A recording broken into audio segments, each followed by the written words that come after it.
नमस्कार, मैं राहुल कुलकर्णी, आपका एनडीटीवी में स्वागत है। हम लोग आईआईटीएम पुणे में हैं और आपको ये जानकारी साझा करते हुए हमें अच्छा लगता है कि पुणे से दिल्ली एयरपोर्ट का कंट्रोलिंग होता है कि वहाँ पे कितना फॉग आ रहा है और अगले कुछ घंटों का क्या प्रिडिक्शन होगा। मेरे साथ सचिन गुड़े जो साइंटिस्ट हैं वो जुड़ गए। तो ये उसका भी एक स्पेसिफिक नाम है इस एक्सपेरिमेंट का। वो क्या नाम है? सो विंटर फॉग एक्सपेरिमेंट इस टाइप से उसका नाम दिया गया और ये एक्सपेरिमेंट 2015 से आईजीआई एयरपोर्ट पे स्टार्ट किया था। और इसका मूल उद्देश्य ये था कि फॉग कैसे फॉर्म होता है और उसको कैसे प्रेडिक्ट किया जाए। तो उस पूरे उद्देश्य के साथ एक्सपेरिमेंट सेट किया गया था। तो इनिशियल कुछ सालों में हमने मेजरमेंट्स लिए और उस मेजरमेंट्स को स्टडी करके देन फॉग प्रेडिक्शंस के मॉडल डेवलप किए। और अभी हम लोग उस मेजरमेंट्स और वो मॉडल के बेसिस पे प्रेडिक्शंस देते हैं कि नेक्स्ट 18 घंटों में फॉग आएगा तो किस टाइप का फॉग आएगा और कितने देर तक वो रहेगा। इस टाइप के प्रेडिक्शंस हम यहाँ से देते हैं। फाइन। और पिछले 10 साल का जो हमारा स्टडी है वो क्या बताता है? पिछले 10 साल का हमने जो स्टडी किया है उसमें हमने ये देखा कि फॉग हर साल में उसकी फ्रीक्वेंसी डिफरेंट है। मीन्स किसी किसी साल में पिछले 3-4 साल पहले ऐसे था कि लगातार 2-3 साल बहुत ज़्यादा फॉग आया था आईजीआई एयरपोर्ट पे या ओवरऑल पूरा दिल्ली एनसीआर रीजन में। पिछले 1-2 साल से ये देखने को मिल रहा है कि उसकी फ्रीक्वेंसी कभी कम हुई है, कभी फॉग ये ग्राउंड को टच नहीं कर रहा है, ऊपर फॉर्म होके ऊपर ही हैंग हो रहा है। सो उसमें काफ़ी वेरिएबिलिटी हमें देखने को मिली है।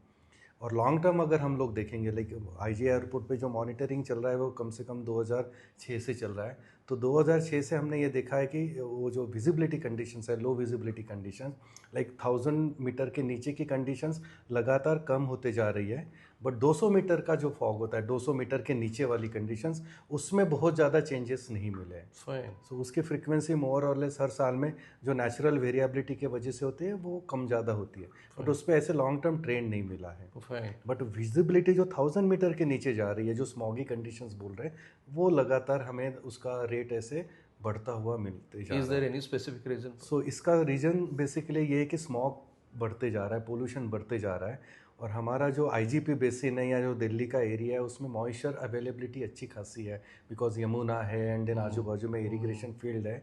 और जो कि पोल्यूशन बढ़ते जा रहा है, एरोसोल जो हाइग्रोस्कोपिक एरोसोल्स है उनका प्रमाण बढ़ते जा रहा है, उस वजह से स्मॉगी कंडीशंस बढ़ते जा रही है। फाइन। ये तो हम लोगों को पता है, जो डिसीजन मेकर है उनको भी पता है कि दिल्ली में एयर पोल्यूशन बढ़ रहा है और इन्होंने इसका आइडेंटिफिकेशन भी किया है कि किस वजह से इसकी जो एयर क्वालिटी लेवल है वो ख़राब होती जा रही है। तो ये अपनी तरफ से एक डिसीजन मेकिंग के लिए कुछ डेटा भी शेयर करते हैं। मैं आपको दिखा भी दूंगा कि अच्छा, एक बात आपने कहा कि फॉग और एक दूसरा स्मॉग, उसमें लोग गलती कर जाते हैं। या सो बहुत बार ये देखा गया है कि जब फॉग है तब स्मॉग होता है, बट जब स्मॉग है तब फॉग नहीं होता।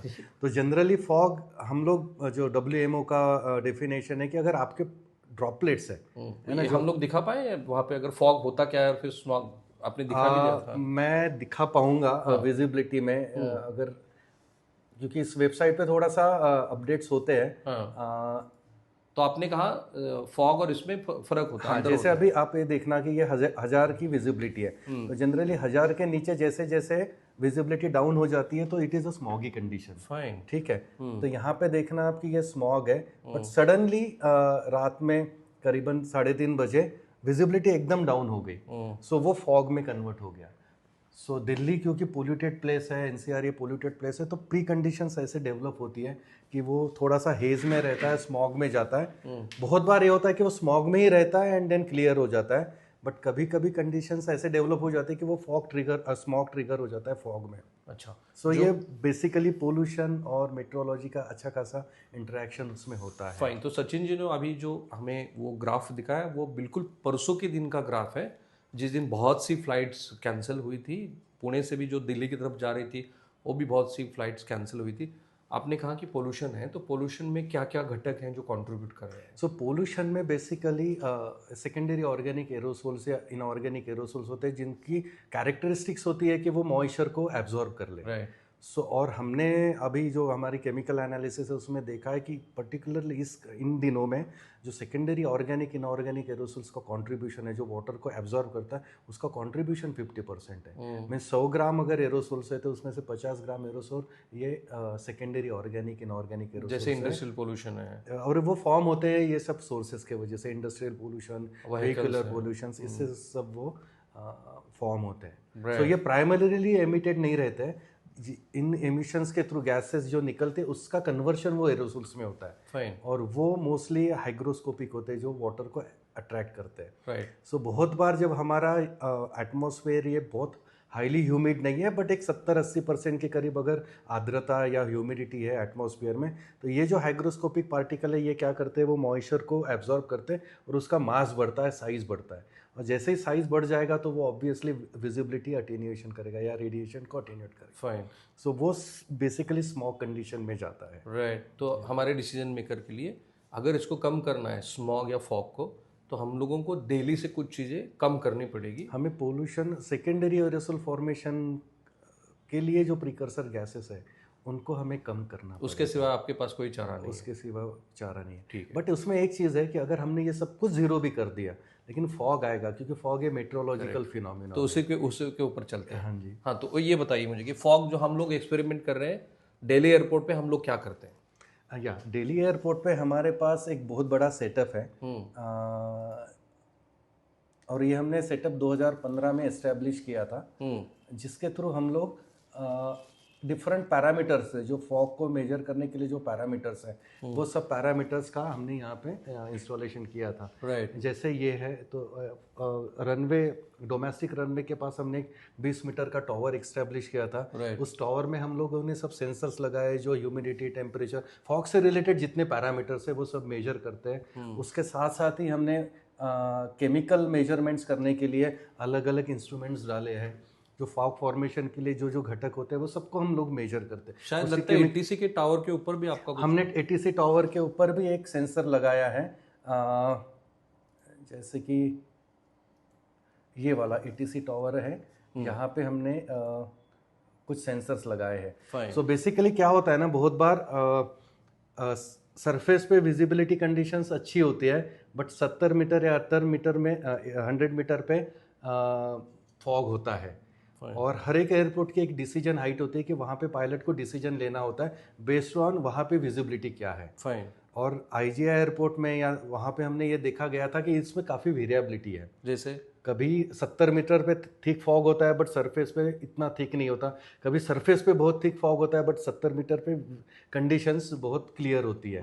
सो इसको कैप्चर करने के लिए हमने कुछ इंस्ट्रूमेंट्स ये जो यहाँ का दिल्ली आईजीआई एयरपोर्ट का जो टावर है उस पर भी इंस्ट्रूमेंट्स लगाए थे। फाइन। और ऐसे हमें देखा गया है कि 30 to 35% केसेस ऐसे हैं कि दोनों जगह पे की सेम विजिबिलिटी नहीं होती, उसमें चेंजेस होते हैं। तो उस कंडीशन में आप क्या एडवाइस करते हैं और किस तरह से करते हैं? सो अभी हमने ये मैकेनिज्म डेवलप किया कि हम लोगों की काफ़ी मीटिंग्स हुई उनके साथ, जो आईजीआई एयरपोर्ट है, एयरपोर्ट अथॉरिटी से, तो हमने ये बोला कि हमने सरफेस के साथ साथ हम आपको ये भी इंफॉर्मेशन देंगे कि 70 मीटर पे या 100 मीटर पे क्या विजिबिलिटी के कंडीशंस है। सो उस विजिबिलिटी कंडीशन के हिसाब से देन एयरपोर्ट जो जीएमआर का ऑपरेशनल स्टाफ है वो डिसाइड करेगा, वो पायलट को इन्फॉर्मेशन देगा। लेकिन उसके लिए आपके पास एयरक्राफ्ट भी उस क्वालिटी की होनी चाहिए। जैसे अभी आईजीआई एयरपोर्ट है, आईजीआई एयरपोर्ट के पास कैपेबिलिटी ऐसे है कि वो कैट 3 कंडीशंस में भी एयरक्राफ्ट को लैंड कर सकता है। तो उसके लिए एक स्पेसिफिक एयरक्राफ्ट होता है जिसमें वो इंस्ट्रूमेंट इक्विप्ड होते हैं। बाद में एयरपोर्ट में भी वो इंस्ट्रूमेंट्स लगाए जाते हैं। और तीसरी इंपॉर्टेंट चीज़ है कि वो पायलट भी ट्रेन होना चाहिए। सो ये तीनों का जब कॉम्बिनेशन होता है तो लो विजिबिलिटी कंडीशंस में भी हम लोग लैंडिंग कर सकते हैं। बट जितने एयरक्राफ्ट्स है, all aircrafts are not equipped with cat 3 conditions. और हमारे पास पूरे जितने पायलट्स हैं वो सभी पायलट्स ट्रेन नहीं है कैट 3 कंडीशन पे लैंड करने के लिए। फाइन। ये सचिन जो कह रहे हैं उसमें और एक बार मैं से ये क्लैरिफिकेशन होगा, लेकिन ये साइंस है, ये डिसीजन मेकिंग के लिए आपके पास इतने बड़े इंस्ट्रूमेंट हैं और पुणे से ये कंट्रोल हो रहा है, हर घंटे की खबर आपके पास जा रही है। तो मुझे वही कहना है कि अगर आप डिसीजन मेकर हो तो इसका इस्तेमाल और ज़्यादा बढ़िया कैसे आप कर सकते हो देख लीजिए। मान लीजिए, क्योंकि कॉमन व्यूअर्स के लिए मैं पूछ रहा हूँ, मान लीजिए 100 ऐसे इंसिडेंट्स मैं आपको बता रहा हूँ, 100 में से फॉग कितनी बार आ रहा है और स्मॉग कितनी बार आ रहा है, और उसमें थोड़ा सा डिफ्रेंशिएशन और एक बार करके बताइए। Right. On an average Delhi में विंटर पीरियड में हमने देखा है कि अगर 20% या 30% फॉग केसेस है तो 60% केसेस में स्मॉगी कंडीशन रहता है जहाँ विजिबिलिटी 1000 के नीचे है बट 500 के ऊपर है। राइट। ऐसे conditions almost like 50 to 60% of days Delhi में रहती है, पर्टिकुलरली 15 दिसंबर से लेके 15 जनवरी के बीच में, फाइन, जो पीक ठंडी का पीरियड होता है उस टाइम, उस समय में होता है। एक आपने मुझे वर्टिकल दिखाया था, वही मेरा आखिरी सवाल है। जब आपने फॉग का इन्होंने एक वर्टिकल एनालिसिस भी किया है और स्मॉग के बारे में भी, स्मोक के बारे में भी ये बताएंगे कि उसमें एक आपने मुझे वो हाँ यही शायद, तो ये फॉग है और स्मॉग में बेसिकली क्या डिफरेंस है? स्मॉग में एक्चुअली आपको ये नहीं दिखेगा, ये फॉग है। Right. सो फॉग ऑलमोस्ट लाइक आपका ये जाएगा 400-500 मीटर तक ठीक होता है। Right. जो दिल्ली या हमारे नॉर्दर्न इंडिया में जो फॉग होता है, राइट, जनरली बाकी कंट्रीज में आप फॉग देखोगे तो वो एक 10, 15, 20 एट द मोस्ट 40 मीटर तक उसकी वर्टिकल थिकनेस होती है। बट हमारी मेट्रोलॉजी, हमारा जो रीजन है उसमें जो फॉग डेवलप होता है वो बहुत थिक होता है। राइट, वो जाता है कम से कम 300-400 मीटर तक, इतना ठीक फॉग लेयर ओके, राइट। है ना। स्मॉग इतना दूर नहीं जाएगा। स्मॉग भी, हमारी स्मॉग की लेयर भी होती है। तो अभी जो हम लोग देख रहे थे वो फॉग था, ये फॉग था, इसमें पानी है, इसमें पानी है एक्चुअली, या ड्रॉपलेट्स है इसमें ड्रॉपलेट्स हैं। अच्छा सचिन जब दिखाएंगे, अच्छा हालांकि ये जो भी एक्सपेरिमेंट यहाँ हो रहा है, क्योंकि वो अलग सा अपना एक मैप निकाल रहे, तब तक मैं बता दूं, यहाँ से डेटा जाता है, उसी के ऊपर जो कंसर्न डिपार्टमेंट है वो अपना ओपिनियन बनाते हैं और फिर प्रेस रिलीज देना हो या फिर कोई गाइडेंस देना हो वो इश्यू करते हैं। आप वो भी जैसे अभी इसमें ये परसों का जो ये फॉग आया था, ये फॉग है, ये फॉग है, हाँ, है ना। और ये जो रेड और ये थोड़ा सा जो ऑरेंज टाइप दिख रहा है, दिस इज स्मॉग। ओके, है ना। सो आप देखना कि फॉग जैसे ही खत्म होता है तो थोड़ी देर स्मॉग रहता है, या फॉग आने, स्मॉग में पानी नहीं रहेगा, पानी नहीं रहेगा, लेकिन जो एरोसोल्स है वो गीले एरोसोल्स रहेंगे, ऐसे बोल सकते हैं उसको, बोलते हैं हाइड्रेटेड एरोसोल्स। फाइन। तो इससे दोनों में क्या अंतर होता है आपकी विजिबिलिटी में? विजिबिलिटी रिड्यूस होती है, रिड्यूस होती है। जब ड्रॉपलेट्स फॉर्म हो जाते हैं तो विजिबिलिटी एकदम नीचे चली जाती है। बट जब ड्रॉपलेट नहीं फॉर्म हुए, एरोसोल से थोड़ा सा वाटर वेपर को लेके उसकी साइज स्वेल हुआ है, तो वो फिर स्मॉग में आता है, उसमें भी विजिबिलिटी रिड्यूस होती है। लेकिन वो जनरली हमने 10 साल में देखा है कि वो 300 मीटर के नीचे नहीं जाते। जब स्मॉग है, थिक स्मॉग है, तो विजिबिलिटी 300 मीटर तक रहती है। फाइन। तो मेरे दो आखिरी सवाल है। एक तो दिल्ली की एयर क्वालिटी की हालत क्या है जो आप देख रहे हो, और उसमें जो आपने ग्रेडिंग की है वो क्या है? दिल्ली की एयर क्वालिटी की अभी जो कंडीशंस है, अभी mostly poor to very poor condition में एयर क्वालिटी है। बट कल परसों एयर क्वालिटी एकदम वर्स्ट हो गई थी, वो 500 AQI क्रॉस किया था, तो उस टाइम पे कंडीशंस बहुत ख़राब हो गई थी, और it was completely weather driven. Okay, क्योंकि बहुत स्टेबल कंडीशंस फॉर्म हो गई और उस वजह से वेंटिलेशन ज़ीरो हो गया। मीन्स आपका पोल्यूशन ना वर्टिकली मूव हो रहा है ना हॉरिजॉन्टली मूव हो रहा है। बट हमारे पास व्हीकल्स ऑलरेडी सोर्स वो एमिट कर रहे हैं, इंडस्ट्रीज एमिट कर रही है, तो वो सब इकट्ठा हो गया वेरी थिन एटमॉस्फेरिक लेयर में, और वो डिस्पर्स नहीं हुआ। उस वजह से वेदर ड्रिवन वो कंडीशन आई, उस वजह से एकदम से AQI हमारा ख़राब हो गया। एंड उस आपने देखा होगा परसों फॉग भी आया था। तो जब एक्सट्रीमली स्टेबल कंडीशंस आती है तो फॉग आ जाता है या एकदम थिक स्मॉग आ जाता है, एंड AQI बहुत ख़राब हो जाता है। फाइन। और आपने जो ग्रेडिंग की है 1 2 3 जैसे आप बताते हो, फिर उसके ऊपर कोई निर्णय लिया जाता है कि स्कूल आज बंद है?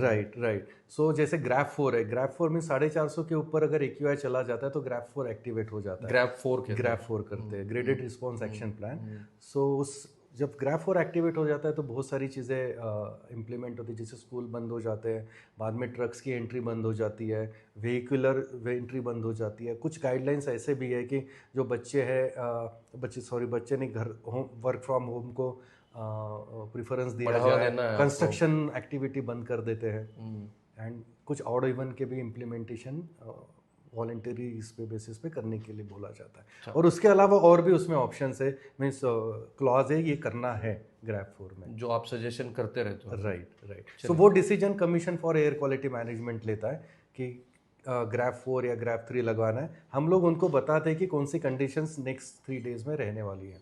तो दिल्ली की एयर क्वालिटी की हालत ठीक हो रही है, दिन ब दिन बिगड़ जा रही है? एक्चुअली अगर आप लॉन्ग टर्म देखोगे, जैसे हमारा 2010 से मेजरमेंट शुरू हुआ था, तो लॉन्ग टर्म डेटा पिछले 15 साल का देखोगे तो PM 2.5 ये डिक्रीज हो रहा है। Okay, is it a good thing और bad thing? It is a good thing, क्योंकि हम लोग कंट्रोल कर पा रहे हैं, बट जिस रेट से होना चाहिए उस रेट से नहीं हो रहा है। इसके रीज़न भी बहुत ज़्यादा है। एक तो हम कंट्रोल कर रहे हैं, but at the same time number of vehicles बहुत ज़्यादा बढ़ रहे हैं। आप अगर अर्बन माइग्रेशन देखोगे, सो माइग्रेशन ये बहुत ज़्यादा है, अर्बन माइग्रेशन। अब जब माइग्रेशन होता है तो सब चीज़ें एसोसिएटेड होती है, आपका व्हीकलर काउंट इंक्रीज होता है, आपके कंस्ट्रक्शन इंक्रीज होते हैं, आपके प्रोजेक्ट्स इंक्रीज होते हैं, so then it has its own impact. तो अगर उसको दुरुस्त करना है तो ये चीज़ें आपको हटानी हमें पड़ेगी, डिसेंट्रलाइज करनी पड़ेगी, हमारी इंडस्ट्रीज डिसेंट्रलाइज करनी पड़ेगी, माइग्रेशन कंट्रोल करना पड़ेगा, उसके सिवाय कोई चारा नहीं। Right right. चलिए, बहुत बहुत शुक्रिया Sachin ji, thank you so much. Sachin scientist है, वो राजनेता नहीं है, इसलिए जो एक्सपेरिमेंट उन्होंने पुणे में किया है जो देश के लिए हितकारक है वही हमने आपको बताया। इसमें किसी को एलेज करने की या फिर किसी को पिन पॉइंट करने की हमने भी कोशिश नहीं की, सचिन ने भी नहीं की है। सिर्फ इसको जो एक्सपेरिमेंट हो रहा है और हम लोग क्या करना चाहिए यही इसमें बताया है। कैमरामैन निकेतन माने के साथ मैं राहुल कुलकर्णी, NDTV पुणे।